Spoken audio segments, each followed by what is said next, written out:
लोक तुझ्या कलेला कमी लेखताय का? तर हा व्हिडिओ शेवटपर्यंत ऐक.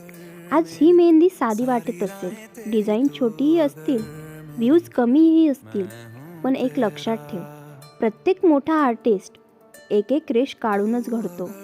परफेक्ट होणं महत्त्वाचं नाही, सतत प्रयत्न करणं महत्त्वाचं आहे. तुझी मेहनत आज शांत आहे, पण उद्या तीच ओळख बनेल. हार मानू नकोस, कारण आज तू जे शिकतेस तेच उद्या कुणाचं तरी इन्स्पिरेशन ठरेल. हा व्हिडिओ त्याला शेअर कर ज्याला एका मोटिवेशनची गरज आहे. असेच नवनवीन व्हिडिओ बघण्यासाठी चॅनलला सबस्क्राईब करायला विसरू नका.